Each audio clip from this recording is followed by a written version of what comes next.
Sir வணக்கம். வணக்கம் ஜெயச்சந்திரன். என்ன சார், நேற்று தைலாபுரத்துக்கு போயஸ் தோட்டத்துலேருந்து ஒருத்தவங்க போயிருக்காங்க, தைலாபுரம் தோட்டத்துக்கு. இதை எப்படி எனக்கு சொல்கிறதுன்னு தெரியல. எதை தின்றால் பித்தம் தெளியும் அப்படின்றது புரியாத ஒரு புதிராக இருக்குது. இந்த புரியாதவர்களெல்லாம் இன்றைக்கு, வழி தெரியாதவர்களெல்லாம் இன்றைக்கு இணைந்து செயல்படக்கூடிய ஒரு நிலையாகத்தான் இதை பார்க்கிறேன். அதுலேயும் பார்த்தீங்கன்னா அவங்க வெளியிட்டிருக்கிற அந்த ப்ரெஸ் ரிலீஸை பார்த்தா எனக்கு இது புரியல. நேற்று ஏதோ கட்சி ஆரம்பிச்சதா அந்த அம்மா பத்திரிகைலாம் கூட நீங்கள் பார்த்தீங்கன்னா சசிகலாவோட கட்சியுடன் ஐயா பேரை போட்டிருந்தாங்க. ஏன்னா பாட்டாளி மக்கள் கட்சி நம்ம சொல்ல முடியாது. ஏன்னா பாட்டாளி மக்கள் கட்சி அதனுடைய தலைவர் மருத்துவர் அன்புமணி ராமதாஸ் அவர்கள். கட்சி சின்னம் எல்லாமே அவருடைய இதுதான். எல்லாருக்கும், நாட்டு மக்கள் எல்லாருக்கும் தெரிஞ்ச விஷயந்தான். 100க்கு 100 விழுக்காடு. நான் என்ன ஆரம்பத்தில் 199 விழுக்காடுன்னு சொல்லிட்டு இருந்தேன். இப்போ 100க்கு 100 விழுக்காடு ஒட்டுமொத்தமாக பாட்டாளி மக்கள் கட்சி மருத்துவர் அன்புமணி ராமதாஸ் அவர்கள் தலைமையிலே சிறப்பான கூட்டணி, என்டிஏ கூட்டணியிலே அமைந்திருக்கிறது. ஒட்டுமொத்தமாக வெற்றி பெறப் போகிறது. கருத்து கணிப்புகளும் அவைகளைத்தான் சொல்லி கொண்டிருக்கின்றன. அருமையான முகம்.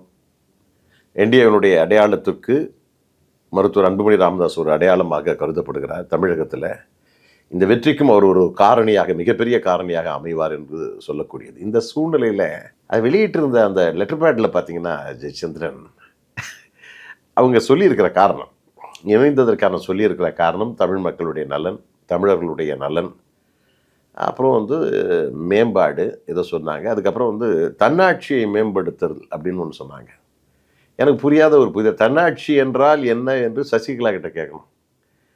தன்னாட்சி என்றால் அதுக்கு ஆங்கிலத்தின் பொருள் என்னன்னு உங்களுக்கு தெரியுமா? தெரியாது. அதுக்கு செல்ஃப் டிட்டர்மினேஷன் ஆங்கிலத்தில் பொருள், தன்னாட்சின்னு சொல்லிட்டு. அதுக்கு அந்த அம்மாவுக்கு அர்த்தம் தெரியுமா? ஐயாவுக்கு அர்த்தம் தெரியும். தமிழர் வாழ்வுரிமை மாநாடு நடத்தும் பொழுது அந்த செல்ஃப் டிட்டர்மினேஷன், தன்னாட்சி என்கிற அந்த உரிமை பெற்றுத்தருவதற்காக ஒரு மாநாடு நடத்தி காட்டிய அந்த ஒரு மாமனிதர். இவர்களே மிகப்பெரிய துரோகிகள் தானே. இவங்களே, இந்த அம்மையாரே ஒரு பெரிய துரோகங்களினுடைய அடையாளம் தானே. எத்தனை பேருக்கு இந்த அம்மையார் வாழ்க்கையை நினச்சி பார்க்க சொல்லுங்கள். அந்த அம்மாவுடைய வாழ்க்கையை நினச்சி பார்க்க சொல்லுங்கள். எத்தனை பேருக்கு இவர்கள் துரோகம் செய்திருக்கிறார்கள். இவர்களால் எத்தனை குடும்பங்கள் நிராயுதபாணியாக மாறி இருக்கிறது. எத்தனை குடும்பங்கள் வீழ்ந்து போயிருப்பார்கள். அதை நினச்சி பார்க்க, அதனுடைய விதி பயன் இவைகளெல்லாம் இவர்கள் அனுபவித்து கொண்டிருக்கிறார்கள். எனக்கு அதான் ஆச்சரியமாக இருந்தது, நகைச்சுவையாக இருந்தது. தன்னாட்சியை மேம்படுத்தல், டெவலப்மெண்ட் ஆஃப் செல்ஃப் டிட்டர்மினேஷன் என்று சொல்லுகிற பொழுது எனக்கு ஆச்சரியம். ஏன்னா தன்னாட்சியில் எவ்வளோ விவரங்கள் வருகிறது. அந்த தன்னாட்சி என்கிற ஒற்றை வரிகளுக்காகத்தான் பார்த்திங்கன்னா மத்திய அரசு, அன்றைக்கு இருந்த காங்கிரஸ் அரசு, எங்களையெல்லாம் தேசிய பாதுகாப்பு சட்டத்திலே அடைத்தது. நான்லாம் ஜெயிலில் இருந்தேன். 8 மாத காலம் நாங்கள் ஜெயிலில் இருந்தோம். தேசிய பாதுகாப்பு சட்டத்தில் நாங்கள் இருந்தோம். ஆனால் இந்த வரியில் அதை தான் மையப்படுத்தி தன்னாட்சியை மேம்படு, இது எல்லாம் இதை யார் எழுதி கொடுத்தாங்களோ தெரியல. அதுலேயும் பார்த்தீங்கன்னா அந்த அம்மையார் மற்றும் பாட்டாளி மக்கள் கட்சி மற்றும் எங்கே தலைமைன்னு அவங்க சொல்கிறாங்க. இதில் என்ன, அது அவங்களுடைய உரிமை, ஏற்றுக்கிட்டாரு டாக்டர் ராமதாஸும். அதில் என்ன தவறு இருக்க போகுது? அதை நீங்கள் உணர்ந்திருக்கீங்களா, பார்த்தீங்களா? கூட்டணிக்கு தலைமை நான் தான், சசிகலா தான் சொல்லியிருக்கிறாங்க. அது பின்னாலே மற்றும் மற்றும் பலர் அப்படின்னு சொல்லிட்டு போடுவாங்க. உங்களுக்கு தெரியும். அந்த மற்றும் பலரில் ஒருவராக நினைச்சு, எப்பேற்பட்ட ஆளுமை எங்கள் ஐயா, சரித்திர நாயகன் அல்லவா. சட்டமன்றம், நாடாளுமன்றம் சாதிக்காததை தனி மனிதனாக சாதித்தவர் என்று நாங்கள் சொல்லியிருக்கிறோம். சமூக நீதி காவலர்னு சொல்லியிருக்கிறோம். அப்பேற்பட்ட வாழும் பெரியாருன்னு நாங்கள் சொல்லியிருக்கிறோம். அப்பேற்பட்ட மாபெரும் தலைவனை பின்னாலிருந்து இப்படிப்பட்ட ஒரு சூழ்நிலைக்கு ஆளாக்கியது பகிரங்கமாக குற்றம் சொல்வேன். இதன் பின்னணியிலே திராவிட முன்னேற்ற கழகம் இருக்கிறது, திமுக இருக்கிறது. என்ன சார், இதுக்கும் அதுக்கும் என்ன சம்பந்தம் இருக்குது? நொடிச்சு போட்டு பாருங்கள், கணக்கு போட்டு பாருங்கள், எல்லாம் சரியாக தான் வரும். சரியாக வருங்க. இது மாதிரியான எல்லா உதிரி கட்சிகளும், உதிரி கட்சிகளோடு சொல்ல முடியாது, எல்லா உதிரிகளும். ஏன்னா நேற்று தான் அவங்க கட்சி ஆரம்பித்தாங்க. இது முழு கட்சியும் பாமக இவர்கிட்ட இருக்குது. ஆக எல்லா உதிரிகளையும் வைத்து கொண்டு யார் உதிரத்தை இவர்கள் பறிக்கப் போகிறார்களோ என்று தெரியவில்லை. இல்லை, உங்களுக்கு தானே பாதிப்பது. இப்போ டாக்டர் ராமதாஸ் வாங்குற எந்த வாக்குகளாக இருந்தாலும் அது பாமகவின் வாக்குகளாக இருக்க போகுது. உங்கள் வெற்றி வாய்ப்பை தானே அது பாதிக்க போகுது. அது வாக்கு வாங்கினால் பார்ப்போம். இப்போ உதாரணமாக சுயேட்சைகள் போட்டியிடுகிற பொழுது அவருடைய எண்ணிக்கை யாரும் பெரிதாக நினைப்பது கிடையாது. சுயேட்சை வேட்பாளர்கள் வருவார்கள், மேலதாளத்துடன் கூட சில சுயேட்சை வேட்பாளர்கள் வருவார்கள். சில சுயேட்சை வேட்பாளர்கள் சில்லறையாக கொண்டு வந்து கட்டுவார்கள். இப்படி சுயேட்சைகள் பலவிதம் அப்படின்ற மாதிரி இந்த சுயேட்சைகள் அதில் ஒரு விதம். வேற ஒன்றும் சொல்ல முடியாது. ரொம்ப குறைத்து மதிப்பிடுறீங்களா நீங்க அவரை? வேற எப்படி அதிகப்படுத்தி மதிப்பிடணும்னு சொன்னா வேற எப்படி அதிகப்படுத்தி மதிப்பிடணும்னு சொல்லுங்க. இல்ல அவருக்கு தெரியாத அரசியலா? அதான் அரசியல் தெரிந்ததால் தான் அவர் செய்கிறார். இதில் யார் லாபம் அடைகிறார்கள், யார் நஷ்டம் அடைகிறார்கள் என்று பேசுவதற்கு நான் தயாராக இல்லை. ஏன்னா புரிந்தவர்களுக்கு புரியும், அரசியல் தெரிந்தவர்களுக்கு தெரியும்.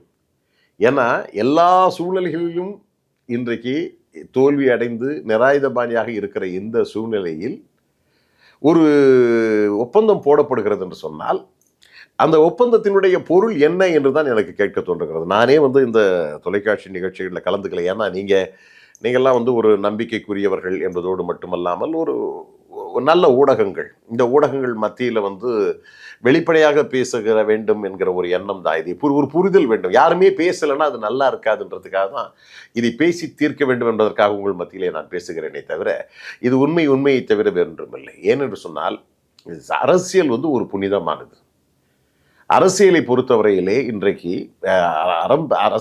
அறம் பிழைத்தோருக்கு அரசியல் கூற்றாகும்னு சொல்லுவாங்க, அறம் கூற்றாகும்னு சொல்லுவாங்க.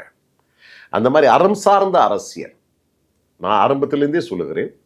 மருத்துவர் அன்புமணி ராமதாஸ் உடன் நாங்களெல்லாம் பயணப்படுகிறோம் என்று சொன்னால் அதற்கு காரணம் அவர் அறம் சார்ந்த கல்வி, அறம் சார்ந்த வாழ்க்கை, அறம் சார்ந்த அரசியல் என்று பயணப்படுகிற காரணத்தினாலே தான் அறம் சார்ந்த ஒரு கூட்டணி. இந்த கூட்டணியை சொல்கிறேன், என்டிஏ கூட்டணி ஒரு அறம் சார்ந்த ஒரு கூட்டணி. தமிழ் மக்களினுடைய நலனிலும் அக்கறையிலும் தமிழகத்தினுடைய முன்னேற்றத்திலும் அறம் சார்ந்த ஒரு நிலைப்பாடு, செயல்பாடு. நீங்கள் நரேந்திர மோடி எடுத்துங்க, அறம் சார்ந்த மனிதர். உலக அரசியல் செய்கிற பொழுது அவர் மீது அப்பழுக்கற்ற ஒரு மாமனிதர். அதே போல எடப்பாடி ஒரு அடையாளப்படுத்தப்பட்ட ஒரு விவசாயி, அப்பழுக்கற்ற விவசாயி, உழைப்பால் உயர்ந்த உன்னத மனிதர்.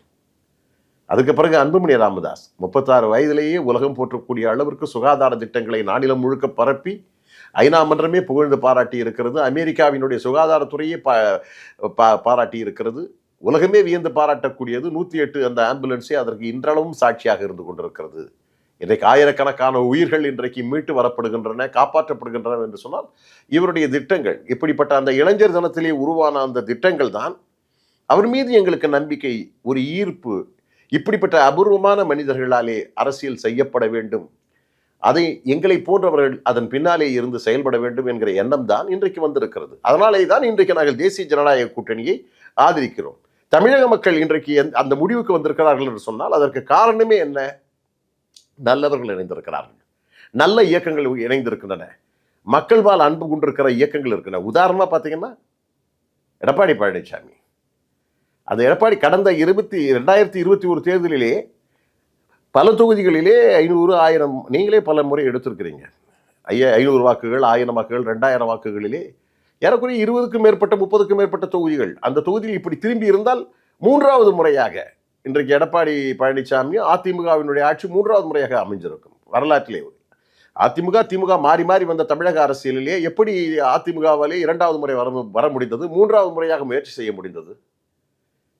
இனி எதிர்காலம் சொல்லுகிறேன். தேசிய ஜனநாயக கூட்டணி அதிமுக தலைமையிலே ஆட்சி அமைந்ததற்கு பிறகு திராவிட முன்னேற்ற கழகம் என்கிற கட்சியே எதிர்காலத்தில் காணாமல் போய்விடும். இன்னைக்கு நேற்று அந்த கூட்டணி அமைஞ்ச பிறகு பல பேருக்கு நடுக்கம் ஏற்பட்டிருக்குன்னு டாக்டர் ராமதாஸே சொன்னார். அவர் ஒரு வாரமும் அவர் யாருக்கு நடுக்கத்தை ஏற்படுத்துகிறார் என்று இப்போ அவர் நான் அதை சொல்லவே கூடாது. பக்கத்தில் நடுக்கத்தோடு உட்கார்ந்து கொண்டிருந்த சசிகலா தான் அவர் பேச சசிகலாவுக்கு நடுக்கமும் பதட்டம் வந்ததைத்தான் என்னால் பார்க்க முடிந்திருக்கிறது. நீங்கள் வேணால் மறுபடியும் அந்த காட்சியை ரீவைண்ட் செய்து பாருங்கள்.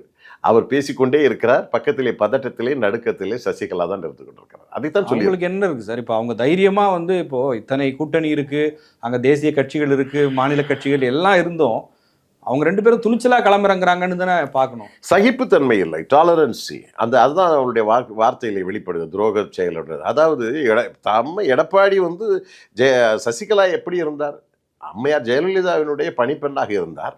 அவர் ஒரு காலகட்டத்திலே உயர்ந்திருக்கிறார். அவர் காலில் தானே இப்போ எல்லாரும் விழுந்தாங்க. இல்லை, இது காலிலே விழுந்தது என்று பொருள் அல்ல. அதாவது ஒட்டுமொத்தமாக சொல்லுகிறேன், ஒரு உயர்ந்த பதவி நமக்கு கிடைக்கிறது என்று சொன்னால், ஒரு உன்னதமான பதவி கிடைக்கிறது என்று சொன்னால், கோடிக்கணக்கான மக்களுக்கு சேவை செய்யக்கூடிய ஒரு பதவி கிடைக்கிறது என்று சொன்னால், அதற்கு ஒரு காரணியாக இருந்தார் என்று அவர் மறுக்க முடியாது அந்த காலகட்டத்திலே. ஆனால் அதற்கு ஒரு சரியான மனிதராக இருந்த எடப்பாடி தான் அந்த கட்சியை அவராலே தான் காப்பாற்ற முடிந்தது. உண்மையிலேயே மாறி வேறு யார் கையிலாவது இருந்திருந்தால், சசிகலா கையிலே இருந்திருந்தால், இன்னைக்கு அதிமுக கட்சியை காணாமல் போயிருக்கும். இன்னைக்கு டெல்லிக்கு கொண்டு போய் அடமானம் வச்சுட்டாருன்னு திமுக ஒவ்வொரு நாளும் சொல்லிட்டு இருக்காங்க. கூட்டணி பேச்சுவார்த்தையை டெல்லியில போய் நடத்துறாங்க. அதாவது திமுக என்பது ஒரு எதிர்க்கட்சி. அதாவது தேசிய ஜனநாயக கூட்டணியை பார்த்து, எடப்பாடியை பார்த்து, அன்புமணியை பார்த்து, இன்றைக்கு இருக்கக்கூடிய தினகரனை பார்த்து, எல்லோரையும் பார்த்து, பாசனை பார்த்து பயந்து போயிருக்கிற இந்த கூட்டணியை பார்த்து திமுக பயந்து போவதனுடைய விளைவுதான். அவர்களே மாநாடுகளிலே அறிவிக்கிறார்கள் அல்லவா, நமக்கு போட்டி என்பது என்டிஏவுக்கும் திமுகவுக்கும் தான் என்று சொல்லுகிற பொழுது, நீங்களே அப்படி இருக்கிற பொழுது, அதே என்டிஏவிலே இருந்து தலைமை தலைவராக இருக்கக்கூடிய அமித்ஷாவை வருகை தந்து இந்த கூட்டணிக்கு தமிழகத்தை பொறுத்தவர்களே எடப்பாடி தான் தலைவர் என்பதோடு மட்டுமல்லாமல் இன்றைக்கு அவர்கள் இருக்க போகிறார்களே, இதே எடப்பாடி பழனிசாமி தானே தீர்மானிக்கிற சக்தியாக, டிசைடிங் ஃபேக்டராக இருக்கக்கூடிய 160 170 தொகுதிகளிலே அவர் போட்டியிட போகிறார். அப்புறம் எதுக்கு சார் டெல்லிக்கு போறாரு? டிசைடிங் ஃபேக்டர் அவர்னா அவங்க எல்லாம் இங்க வரணும். டெல்லிக்கு ஏன் இது கலைஞர் டெல்லிக்கு போகலையா? அன்னைக்கு அமைச்சர் கனிமொழிக்கும் அமைச்சர் பதவி வேண்டும், அவருடைய சகாக்களுக்கு மகன்களுக்கு அமைச்சர் பதவி வேண்டும் என்று கலைஞர் அவர்கள் டெல்லிக்கு போகவில்லையா? என்னமோ டெல்லியே இவர்கள் பார்க்காதவர்களாக இருந்து கொண்டிருக்கிறார்கள். ஏதாவது ஒரு பிரச்சனை, இங்கே ஏதாவது ரெய்டுன்னு வந்தாலே அவர்கள் ஒட்டுமொத்தமாக அவர்களுடைய நாடாளுமன்ற உறுப்பினர்களில் இருந்து கனிமொழி உட்பட எல்லோருமே ஏன் சொல்ல போனால் ஸ்டாலினும் உதயநிதியுமே ஒட்டுமொத்தமாக சென்று நரேந்திர மோடியிடம் அணுகியவர்கள் தானே, பேசியவர்கள் தானே. அது பற்றி எரியக்கூடிய பிரச்சனைகளை தீர்க்க வேண்டும் என்று சொன்னால் பரஸ்பரம் போய் நின்று அதை பத்திரிகை விளம்பரப்படுத்தி எங்களுக்குள்ளே ஒட்டுமில்லை உறவுமில்லை என்று அவர்கள் அதாவது கொல்லைப்புற வழியாக காலிலே விழுவதற்கும் நேரடியாக அரசியல் பேசுவதற்கு வித்தியாசம் இருக்கிறது. ஜெயச்சந்திரன், என்ன சார், அரசியல் ரீதியா போய் பிரதமரை முதல்வர் பார்க்கறது வேற. ஒரு கூட்டணி பேச்சுவார்த்தை அவங்க என்ன சொல்றாங்கன்னா, இதே அதிமுகவின் பொதுச் செயலாளராக செல்வி ஜெயலலிதா இருந்தப்ப போயஸ் கார்டன்ல காத்திருந்த தலைவர்கள் இன்னைக்கு அவங்கள போய் பார்க்கறதுக்கு இவங்க காத்துக்கிட்டு இருக்காங்களேன்னு கேட்குறாங்க. இல்லை, ஒரு விஷயத்த நீங்க கேட்குற கேள்வி நல்ல கேள்விதான். ஆனால் அதே நேரத்தில் ஆளுமை இவரிடம் இல்லை என்பது அதனுடைய பொருள் அல்ல. அதாவது சில பிரச்சனைகளை தீர்க்க வேண்டிய பிரச்சனைகளை, இன்றைக்கு சங்கடங்களை உருவாக்கி இருக்கிறது திராவிட முன்னேற்ற கழகம். இந்த ஆட்சியிலே இன்றைக்கு கோடிக்கணக்கான அந்த பணத்தை கொட்டி மீண்டும் இந்த அரசியலை கைப்பற்ற நினைக்கக்கூடிய அவர்கள் சூழ்ச்சி வலை 25க்கும் மேற்பட்டவர்கள், இவர்கள் மதசார்பற்ற கூட்டணி என்று சொல்லிக்கொண்டு ஊரில் இருக்கக்கூடிய மதங்களையும் ஜாதிகளையும் அரசியல் கட்சிகளையும் ஒன்றாக்கி கொண்டு மதசார்பற்ற கூட்டணி என்று தம்பட்டம் பேசிக் கொண்டிருக்கிற அருவருப்பான செயலை திராவிட முன்னேற்ற கழக கூட்டணி செய்து கொண்டிருக்கிறது. இவைகளையெல்லாம் இன்றைக்கு தோலுரித்து காட்ட வேண்டும் என்று சொன்னால் விளக்கம் தேவை. சில விளக்கங்களை அவர்கள் வருகிறார்கள், அங்கிருந்து கீழே இறங்கி வர்றாங்கன்னா, தலைமை அமித்ஷா உட்பட பல தலைவர்கள் பாரதிய ஜனதா கட்சியில இருந்து வருகிறார்கள் என்று சொன்னால், என்டிஏல இருந்து வருகிறார்கள் என்று சொன்னால் நாம் அங்கு போகக்கூடாதா? ஏன்னா இது ஒரு வழி பாதையா? என்டிஏ அதாவது இந்தியாவில் தான் இந்த வெளிநாடுகளில் போய் ஒப்பந்தம் போட்டாங்க. இவங்க கூட்டணியினுடைய சம பேச்சுவார்த்தை அவங்களும் பேசுறாங்க, நாமளும் போய் பேசுகிறோம். அதுதானே இயல்பு, அதுதானே ஒரு பரஸ்பர ஒத்துப்போன தன்மையாக இருக்க முடியும். நீ திமுகல பாருங்க, எல்லா தலைவர்களும் அறிவாலயத்துக்கு போறாங்க, முதலமைச்சரை தேடி போறாங்க, டிசைடிங் ஃபேக்டரா அவர் இருக்காரு, கூட்டணி தலைவர்னு சொல்றதுல நியாயம் இருக்கு. இங்க எடப்பாடி பழனிசாமி கூட்டணி தலைவர்னு சொல்றீங்க, அவர் தானே டெல்லிக்கு போயிட்டு இருக்காரு, டெல்லியில இருந்து அவரை பாக்குறாங்களான்னு கேட்கிறாங்க. இல்லை, அதாவது காலம் பெரியவன் ஜெயச்சந்திரன், காலம் பெரியவன். அதாவது இன்றைய உப்பரிக்கையில் இருக்கிறவர்களை தரையில கொட்டுற காலம் எல்லாம் இருக்கிறது. இன்றைக்கு அவர் உட்கார்ந்து கொண்டிருக்கிறார், முதலமைச்சராக இருந்து கொண்டிருக்கிறார், அறிவாலயத்திற்கு வர சொல்லி எல்லோரையும் பேசி கொண்டிருக்கிறார். ஆனால் அதே நேரத்திலே அவரும் மற்றவர்களை தேடி போய் பார்க்க வேண்டிய காலகட்டம் வெகு விரைவில் இருக்கிறது. ஏன்னா ஏதோ இவர் கிரீடம் இவர் கடந்த காலங்களில் எப்படி இருந்தார் என்று உங்களுக்கு நன்றாகவே தெரியும். இன்றைக்கு அவருக்கு கிரீடம் கிடைத்திருக்கிறது, அறிவாலயத்தில் உட்கார்ந்து கொண்டிருக்கிறார். அந்த கிரீடம் தூக்கி எறியப்படுமானால், இந்த ஆட்சி மாற்றப்படுமானால், இவர்கள் செய்திருக்கிற ஊழல், சட்டவிரோத செயல்கள், இவர்கள் ஆட்சியிலே நடைபெற்ற அலங்கோலங்கள், இவைகளெல்லாம் சட்ட ரீதியாக சந்திக்க வேண்டும் என்று அவர்கள் வீதிக்கு வர வேண்டியது இருக்கும், நீதிமன்றத்துக்கு வர வேண்டியது இருக்கும், காவல் நிலையத்துக்கு வர வேண்டியது இருக்கும். அப்பொழுதும் அறிவாலயத்தில் உட்கார்ந்து கொண்டிருப்பார்கள் என்று கருதுகிறீர்களா? அவங்க தான் ஆட்சிக்கு வரப்போறோன்னு அவ்வளவு தைரியமாகவும் உற்சாகமாகவும் பேசிக்கிட்டு இருக்காங்க. அப்படி பேசி தன்னைத்தானே சாந்தப்படுத்திக் கொள்வது, தொண்டர்களை உற்சாகப்படுத்துவது என்பது அவர்கள் கற்றுக்கொண்டிருக்கிற கலை. இதற்கெல்லாம் இன்றைக்கு தமிழக மக்கள் மத்தியிலே கொந்தளித்துக் கொண்டிருக்கிறார்கள். பெண்களுக்கு பாதுகாப்பு இல்லை, குழந்தைகளுக்கு பாதுகாப்பு இல்லை, கல்வி இல்லை, வேலை இல்லை என்கிற எதுவுமே இல்லை என்கிற ஒரு விஷயம் கொழுந்து விட்டு எரிந்து கொண்டிருக்கிறது. ஒரே பிரச்சனை என்று சொன்னால் 30% விழுக்காடு கமிஷன் என்கிற ஒரு கொள்கை மட்டும்தான் அவர்களிடம் இருந்து கொண்டிருக்கிறது.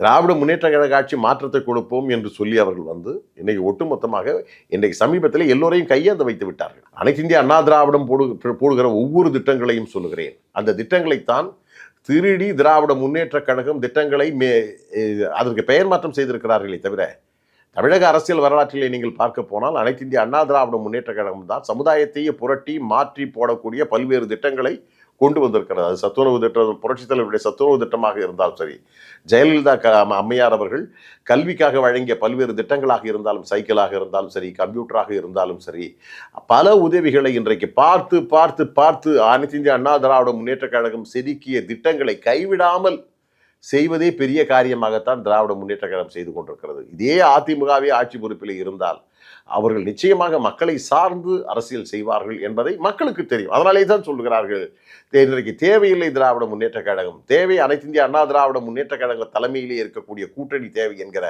கருத்தை இன்றைக்கு மக்கள் முன்வைக்கிறார்கள். கூட்டணின்னு எடுத்துக்கிட்டா அங்க 25 கட்சி இருக்கு சார். ஒரு 5 வருஷம் ஆட்சி முடிஞ்சிருச்சு. அவங்கள நம்பி புது புது கட்சிகள் அங்க போய் சேர்றாங்க.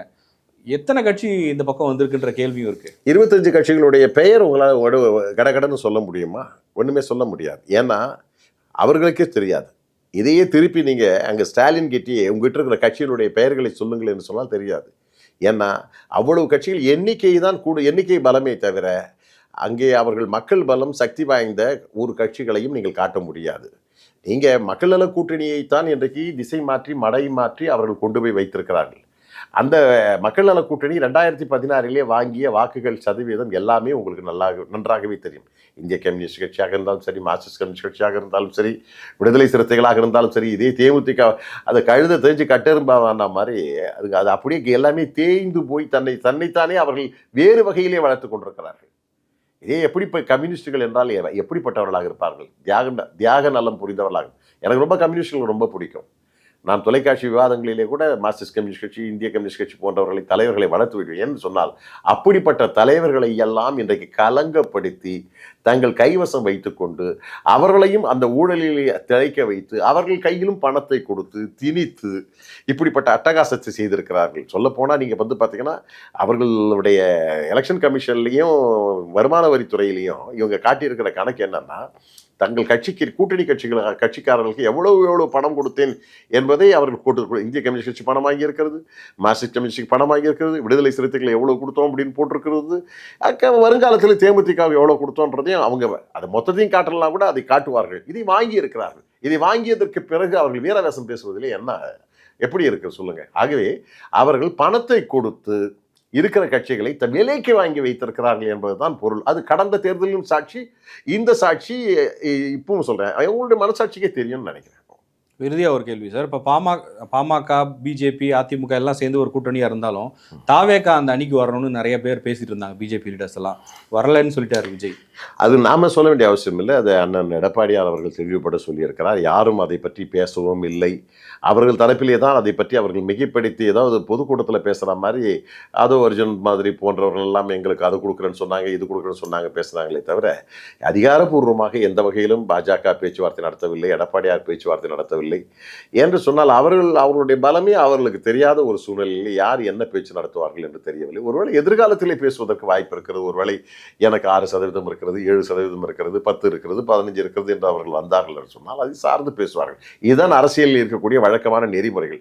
இல்லை, இதுவரையிலே அவர்கள் இதுவரையிலே இப்படிப்பட்ட பேச்சுக்கள் நடைபெற்று கொண்டுதான் இருக்குமே தவிர உங்களை பல ஊடகங்கள் இதை பெரிதுபடுத்தி இருக்கின்றன. ஆனால் உண்மை நிலவரத்தை பொறுத்தவரையிலே, அரசியலை பொறுத்தவரையிலே பலமறிந்து சதவீதம் விழுக்காடு அறிந்து அவர்கள் எந்தெந்த தொகுதியில் எவ்வளவு வாக்குகளை வைத்திருக்கிறார்கள் என்பதையெல்லாம் அறிந்து கணித்து அப்படித்தான் பேரம் பேச. எடுத்த எடுப்புலேயே உங்களுக்கு துணை முதல்வர், முதலமைச்சர் 90 சீட்டு 80 சீட்லாம் கொடுத்துருவாங்களா? இது அரசியலில் நடக்கக்கூடிய காரியம். அதனால ஏன் சொல்லுகிறார்கள், அவர்களிடம் தேசிய ஜனநாயக கூட்டணி சேர்ந்த எந்த தலைவர்களும் விஜயிடம் பேசி அதுக்கான ஆதாரங்கள் இருந்தால் காட்ட சொல்லுங்க.